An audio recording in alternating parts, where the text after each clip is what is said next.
Rabbi ishrah li sadri wa yassir li amri wahlul 'uqdatam min lisani yafqahu qawli. Assalamualaikum warahmatullahi wabarakatuh.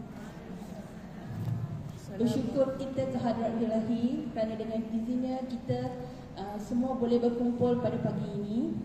Tanpa membuang masa, kami dari kumpulan Hadiqah Wasi'ah terdiri daripada 15 orang peserta. Yang tersisa hanya kami saja yang berhadapan dengan sahabat semua. Persilakan adik Mawar untuk menghuraikan dengan lebih terperinci Hadiqah Wasi'ah. Persilakan. Allahumma shalli ala sayyidina Muhammad. Hadiqah Wasi'ah berasal daripada bahasa Arab bermaksud kebun yang luas. Dalam satu hadis Nabi bersabda, ketika peristiwa Isra dan Mi'raj, Nabi Muhammad SAW bertemu dengan Nabi Ibrahim alaihissalam, dan Nabi Ibrahim pun berkata, "Wahai Muhammad, sampaikanlah salamku buat umatmu, dan katakanlah kepada umatmu bahawa syurga itu tanahnya yang subur. Beritahu mereka syurga jannah, syurga yang sangat cantik, indah, tanahnya subur dan sangat luas, seluas mata kita memandang." Kiranya di kat sini, kalau kata subur ni, kita tahu tanah subur, tanam apa pun jadi. Kalau kita tanam pokok cabai keluar pun kita seronok. Bayangkan kat syurga nanti macam mana kita seronoknya tengok kat sana subur-subur, gebu-gebu. Betul tak? Gebu-gebu macam kami. Ya. Dari mana datangnya pokok-pokok di syurga? Zikir. Subhanallah. Subhanallah. Walhamdulillah. Wala ilaha illallah. Allahu Akbar. Jom kita sama-sama tanam pokok kat sana.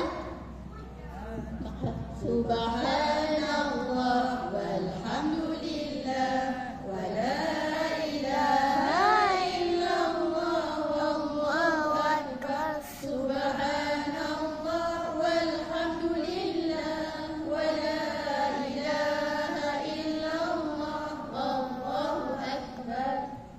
Sonok ada. Jadi apa yang kita buat tadi? Kita zikir. Kita hijrahkan zikir kita, tukar kepada pokok tumbuh di mana? Di syurga kelak nanti. Duk sembang-sembang, duk buat kerja, duk masak, duk drive. Bak kata ustazah, jangan lupa zikir. Ni suami kata, duk kumat kami buat apa mak oi? Buat apa? Jawab apa? Duk nanam. Nanam apa? Menanam bang. Nanam tanaman syurga bang. Ajak semua sekali. Berzikirlah kita. Cuba bayangkan sahabat-sahabat semua. Kita zikir kita tadi kita baca setiap hari. Setiap kali lepas solat kita baca. Ini nak buat apa? Nak buat apa zikir ni? Kita nak bina rumah dekat sana. Nak bina taman syurga kita kat sana. Jadi setiap pujian yang kita bagi kepada Allah, hanya orang yang beriman saja yang mampu buat. Kalau orang munafik 10 nak buat pun belum tentu lagi. Jadi ingat satu pesanan. Bukan Allah memerlukan pujian kita, tapi memuji Allah adalah amalan yang menolong kita dan diri kita sendiri. Kita memerlukan Allah dengan melalui memuji Allah, melakukan apa yang Allah suruh dan tinggalkan apa yang Allah larang untuk mencapai keselamatan kita, keselesaan kita di akhirat kelak nanti. Akhir kata, kalau ada pokok dalam syurga, takkan tuan nak duduk dalam neraka. Sekian, terima kasih.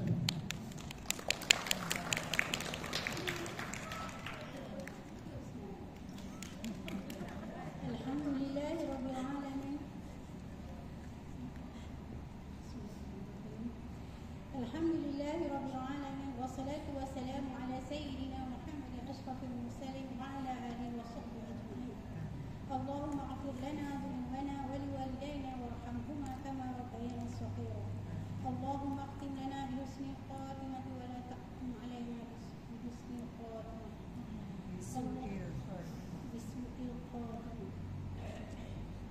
اللهم احينا بالإيمان وأمتنا بالإيمان وأدخلنا الجنة مع الإيمان.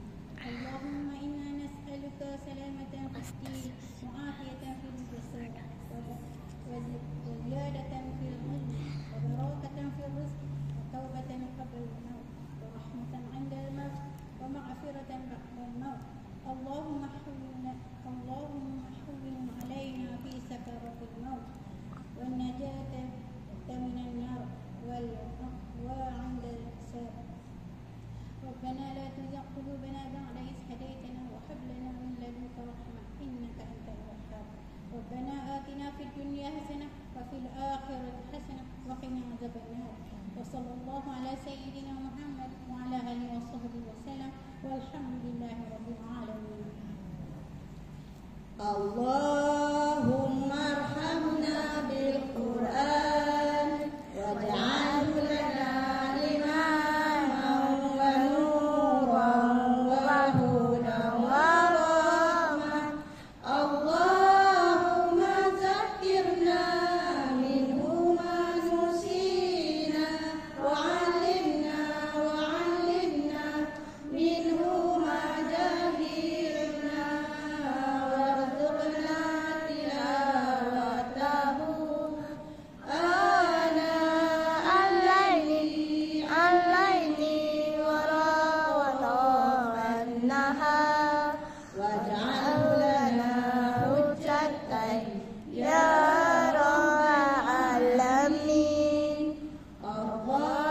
رحمتك إلينا القرآن jadikan ia pimpinnya cahaya petunjuk dan rahmat. Allah ingatkan kami apa yang terlupa, ajarkanlah yang tak diketahui, resmikan kami membacanya siang dan malam, sepanjang siang dan malam. Jadikan ia penolong kami ya Rabbal Alamin. Amin. Ramadan Karim.